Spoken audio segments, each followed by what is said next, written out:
Ankleshwar Valia road પર આવેલા કોસંબડી ગામની સિદ્ધિવિનાયક સોસાયટીમાં વરસાદી પાણી ઘૂસી જતા રહીશોની હાલત કફોડી બની હતી। અંકલેશ્વર તાલુકામાં સોમવારે દિવસ દરમિયાન માત્ર 44 મિલીમીટર વરસાદ નોંધાયો હતો, જેમાં કોસંબડીની સિદ્ધિવિનાયક સોસાયટીમાં જળબંબાકાર જેવી સ્થિતિ સર્જાઈ હતી। સોસાયટીના મુખ્ય માર્ગ પર ઘૂંટણસમાં પાણી ભરાઈ જતા લોકોની અવરજવર પ્રભાવિત થઈ હતી।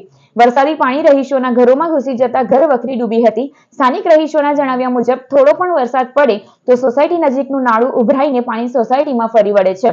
આ સમસ્યા વધુ ગંભીર બને છે જ્યારે ગટરનું દૂષિત પાણી વરસાદી પાણી સાથે ભળી જાય છે। છેલ્લા ઘણા વર્ષોથી પાણીના નિકાલની યોગ્ય વ્યવસ્થાના અભાવે આ સમસ્યા સર્જાઈ છે। સ્થાનિકોએ પાણીના નિકાલ માટે યોગ્ય વ્યवस्था करवानी मांग करी है। मेरा नाम आयुषी है। सिद्धिविनायक में जब भी बारिश होती है तब पानी भर जाता है। मेरे पापा मेरे को लेकर आए बाढ़ में ही, और मेरा होमवर्क बाकी रह जाता है। मैं इसी तरह होमवर्क करती हूँ। हमारा तकलीफ ऐसा है जितना बार भी बारिश होता है, थोड़ा भी बारिश हो या ज़्यादा भी बारिश हो, हमारे घर के अंदर पानी आ जाता है।